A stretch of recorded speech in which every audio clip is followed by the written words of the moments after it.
अच्छा लगता है लोगों को इंस्पायर करना। मैंने तो 9 साल पहले वर्कआउट करना शुरू किया है। अगर एक लंगोटी वाला आदमी बिना किसी अस्त्र शस्त्र के देश को आज़ाद करा सकता है तो कुछ भी हो सकता है। फेलियर से बड़ा कोई टीचर ही नहीं है। I am the success story of my failures. आप बहुत फिट लग रहे हैं, यू आर ग्लोइंग सर।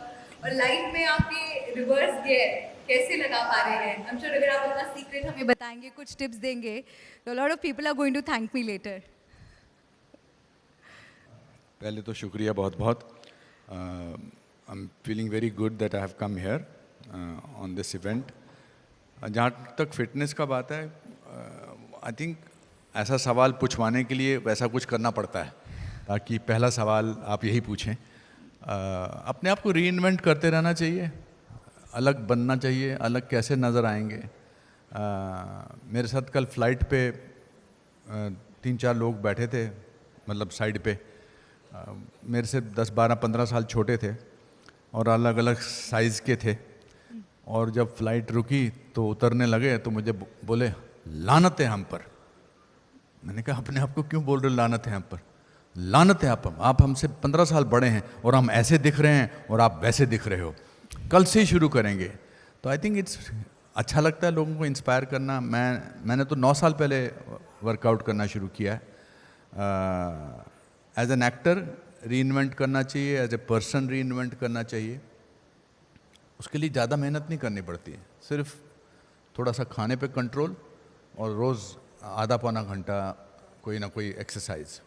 वैसे ज़िंदगी में अगर किसी एक फ़न में कोई माहिर हो, ऐसे लोगों की संख्या की कमी नहीं है, लेकिन जो जीवन के कई हुनर का बादशाह हो, प्रसिद्धि के ऐसे मुकाम पर होने के बावजूद ज़मीन से जुड़ा हो, मुझे लगता है भारत में ऐसी शख्सियत की पहचान अनुपम खेर के नाम से होती है। और जब हम आपको देखते हैं, आपका काम देखते हैं, तो बहुत गर्व महसूस करते हैं, क्योंकि हमें ऐसा लगता है कि एक व्यक्ति जो एक छोटे शहर से आया और माया नगरी में इतनी बड़ी ऊंचाई पर पहुंचा, तो हम भी कर सकते हैं। कोई भी कर सकता है। मैं अपने नाटक की चंद 3 लाइनें आपको सुनाता हूँ कि मैं कुछ भी हो सकता है। मेरा एक नाटक है, अकेले करता हूँ, वो मेरे जीवनी पर आधारित है, मेरे फेलियर्स पर आधारित है, ऑप्टिमिज़म पर है, आशावादिता पर। उसमें शुरू में एक 3 लाइनें हैं कि अगर एक लंगोटी वाला आदमी बिना किसी अस्त्र शस्त्र के देश को आज़ाद करा सकता है तो कुछ भी हो सकता है। एक लड़का रोज़ 10 किलोमीटर पैदल चलकर नदी पार के स्कूल जाया करता था, वही आगे जाकर भारत का प्रधानमंत्री लाल बहादुर शास्त्री बन सकता है तो कुछ भी हो सकता है। और अगर 27 बरस जेल में रहने के बावजूद नेल्सन मंडेला उसी देश का राष्ट्रपति बन सकता है तो कुछ भी हो सकता है। बिल्कुल, कुछ भी हो सकता है। ये प्रेरणा आप देते हैं। और आपने यहाँ पर अभी फेलियर्स का जिक्र किया। फेलियर से इंसान कैसे सीख सकता है? ये मुझे लगता है कि एक ऐसी चीज़ है जो अगर इस पर आप जीत हासिल कर लेना, तो आपको ज़िंदगी की कोई रुकावट रोक नहीं सकती, कोई चैलेंज आपको हरा नहीं सकता। फेलियर्स को लेकर जो डर रहता है, उस पर फतेह कैसे हासिल? फेलियर तो सबसे बड़ा टीचर है लाइफ में। फेलियर से बड़ा कोई टीचर ही नहीं है। सक्सेस जो है वो 1 डायमेंशनल है, फेलियर मल्टी डायमेंशनल है। मैं तो अपने जीवन को I am the success story of my failures. मेरे पिताजी ने बड़ी इंटरेस्टिंग 14 साल की उम्र में मेरे जीवन से फेलियर का डर निकाल दिया था। आप लोगों के साथ भी ऐसा होता है। पहले तो इसमें एक हम चीज़ करते हैं, चलिए थोड़ा सा मैं अपने यहाँ पर जितने भी महानुभाव बैठे हैं, मैंने ज़िंदगी में कभी 38% ज़्यादा मार्क्स नहीं लिए। मतलब मेरी एजुकेशन में 38% से ज़्यादा मार्क्स आए नहीं। तो ये मैं आपको बताना चाहता हूँ, ये इसमें कोई झूठ नहीं है। अब मैं ऑडियंस से पूछना चाहता हूँ कि यहाँ जितने लोग बैठे हैं इनमें से 60% ज़्यादा कितने लोगों के मार्क्स आए हैं? वाओ, ऑलमोस्ट 90% लोग। 70% ज़्यादा? अरे बाप रे, अभी भी 90%। ओके, 75% से ज़्यादा? वाह, फिर भी आप नीचे बैठे हैं, मैं ऊपर बैठा हूँ। नहीं, आई रिस्पेक्ट यू। आपने जो इतने सारे मार्क्स इकट्ठे किए हैं, बड़ा अच्छा। आप तो भाई साहब बहुत ज़ोर ज़ोर से ऊपर, आपको नहीं लगता था ये बोलने वाला हूँ मैं। तो 9th स्टैंडर्ड में था मैं। और उन दिनों, अब पता नहीं ऐसा होता कि नहीं, कि घर वालों से रिपोर्ट कार्ड पे साइन करवाने पड़ते थे। बिल्कुल होता अभी भी होता है? Very good.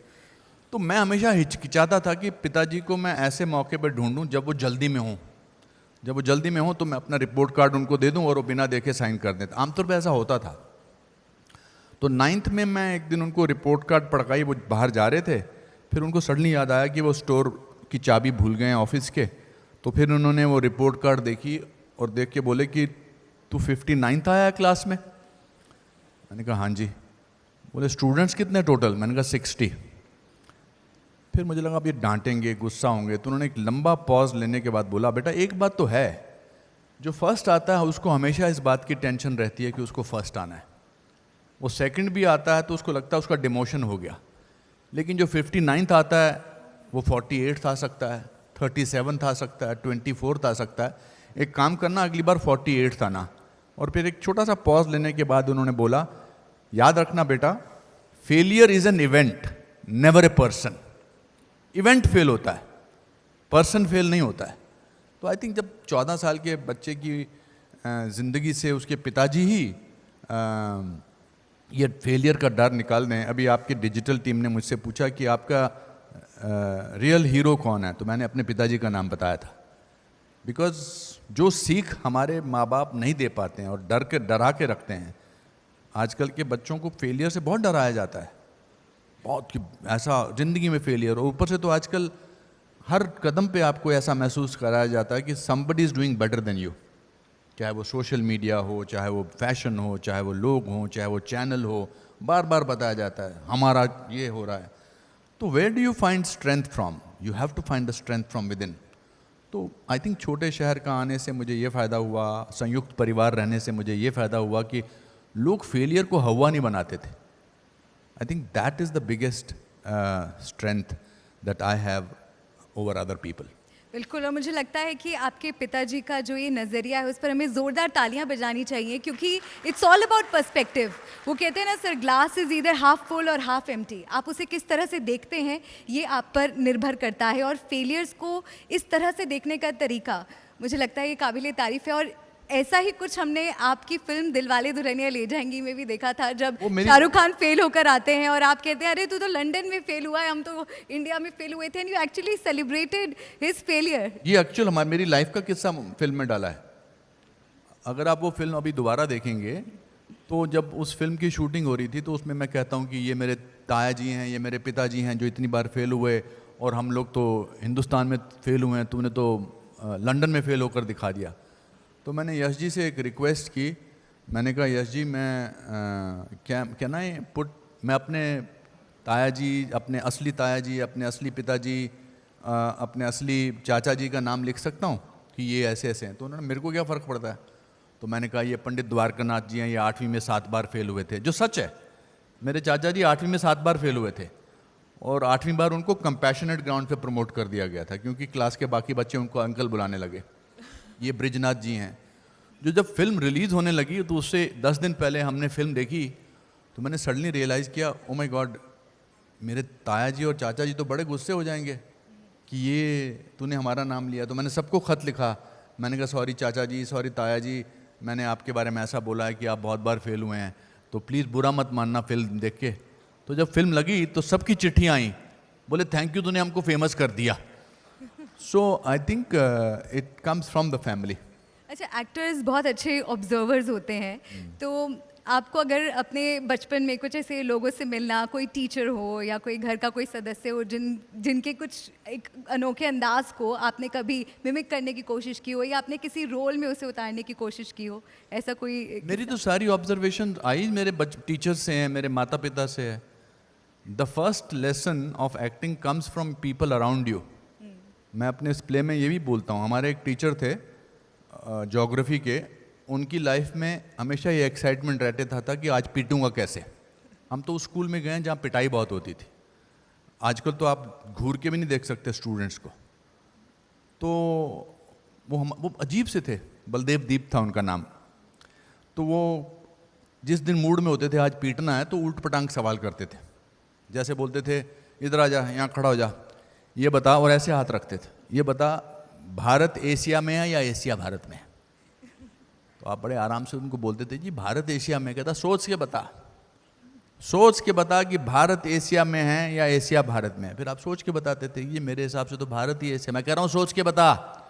फिर आपको यकीन हो जाता था कि भारत एशिया में कैसे हो सकता है सर, एशियाई भारत में है।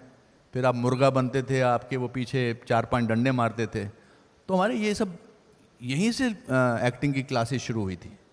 मेरे पिताजी की भी अपनी अपनी आदतें थी। मैं अपने एक्टिंग स्कूल में एक्टर प्रिपेयर में सबसे पहले स्टूडेंट्स को यही बोलता हूँ कि observe your teachers and observe your family members, they are the best material for learning acting. बिल्कुल, और लर्निंग की आपने बात करी तो बहुत से यंगस्टर्स, नए कलाकार आपको देखकर बहुत कुछ सीखते हैं, लेकिन आपके बारे में एक बात है that you don't like to be called veteran, या आप लाइफ टाइम अचीवमेंट अवार्ड्स लेना पसंद नहीं करते। क्या आपको लगता है कि अभी आपको और सीखना है और बहुत कुछ अचीव करना है? अभी तो शुरुआत हुई है, कैसी बातें कर रही हैं आप। अभी ये वेटरन एक्टर आए हैं, देखिए बैठे हुए दाढ़ी में। मैं तो यंगस्टर हूँ इनके सामने। सीरियसली इनसे कितना सीखता हूँ मैं। नहीं, I am not trying to be patronising. I learn so much from you, because if you learn from your youngsters you have a long way to go. तो मैंने सबको बोल के रखा है, और आज आपको भी बोलता हूँ ये आपके सामने, कि अगले 15 साल तक सोचना भी मत मुझे लाइफ टाइम अचीवमेंट अवार्ड देने के लिए। नहीं चाहिए मुझे, बिकॉज ये लोगों का तरीका होता है आपको ये महसूस कराने का कि आपने बहुत सारा काम कर लिया है, अब आप लाइफ टाइम अचीवमेंट ले जाओ और फिर walk into the sunset. My son is just rising, so I will be working here for a long time before I accept any lifetime achievement award.